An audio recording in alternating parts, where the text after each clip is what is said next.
Once a week, I generally go downtown to the flower mart and I'll pick up flowers, not only for the projects I have going on that week, but just to have around my house, or if I have any friends I want to deliver flowers to.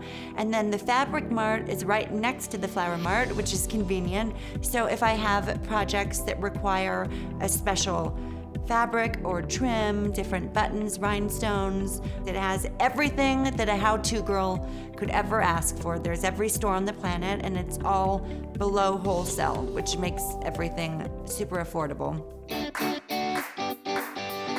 I'm making it in Hollywood, but doing it all myself. I'm Courtney Six, the how-to girl, bringing Hollywood DIY to you. Welcome back. It's time for some more Hollywood tips and tricks. Today we're going to be talking and we're going to be showing you how to recreate the Golden Globe centerpiece from last year's ceremony. I'm going to be joined by my good friend Nancy, who's a partner at Mark's Gardens, and the Golden Globes is only one out of a million of things that they do every year. And it's really unbelievable the amount of time and planning that goes into the arrangements. They get a floor plan and a set design of the entire show, basically, so they can put the right color scheme together, everything meshes well. And last year, the stage was a little muted. It was more black and white, and it was very Art Deco. So they chose to do arrangements that were yellow and purple with pops of bright fuchsia orchids, just to really liven up the Beverly Hilton and give it a lot of color and contrast. And Nancy's going to be filling me in on all the behind-the-scenes scoops from the Golden Globes, and we're going to be recreating their fabulous flower arrangements. Here we are with my good friend Nancy at Mark's Gardens. We're so excited to be here because today we're going to talk about the Golden Globe flower arrangements, which Nancy and Mark do, for the past 6 years? Yeah, we've been doing, I'd say probably 6 to 8 years.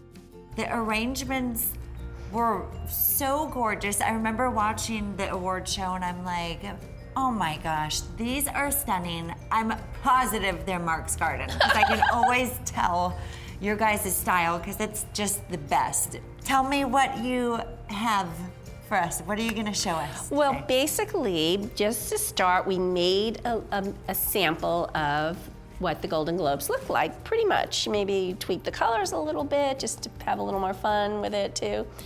And it's so gorgeous. So I love this. It's got like all different kinds of gorgeous roses. They're kind of color blocked.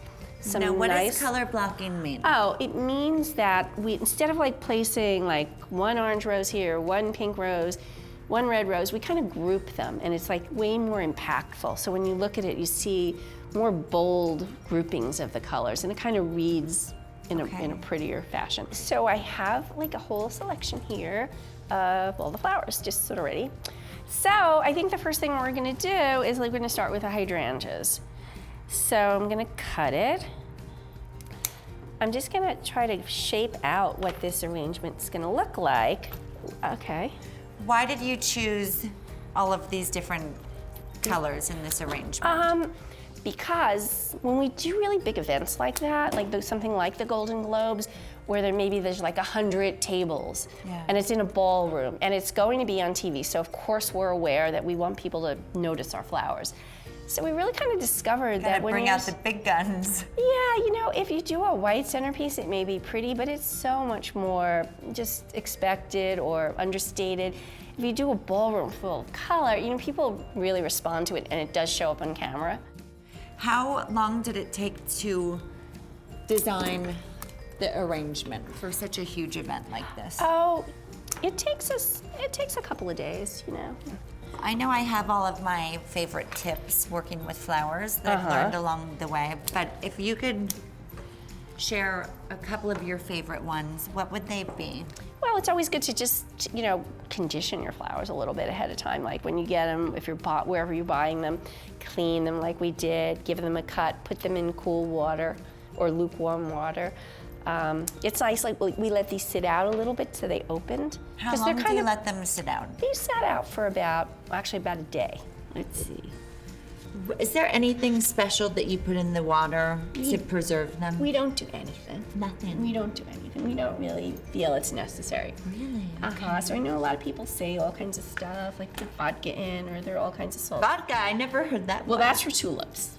Oh, for tulips. Vodka makes tulips stand up straight again if they've started to bend. That's such a great tip, putting vodka into tulips. And it works. That is water. one thing that actually does, it really does. What are some of your tips on figuring out which flowers look nice next to each other? Because I know that's a question I get a lot. That's an interesting question. If you want to make something like wild and loose and really gardeny, you might look for things that contrast each other.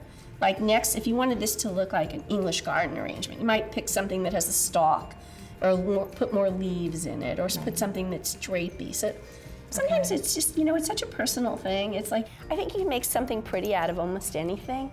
Like sometimes I think almost anything.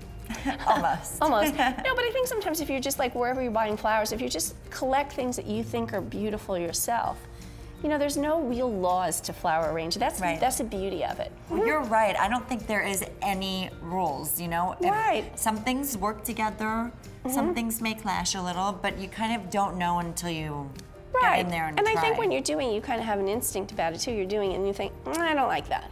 Take it out, and pull something else in. So now, last but not least, were they called Vanda? This is a Vanda orchid. Vanda, so that's I the remember. little.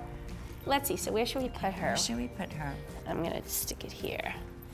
And I'm gonna stick it like a little bit more in.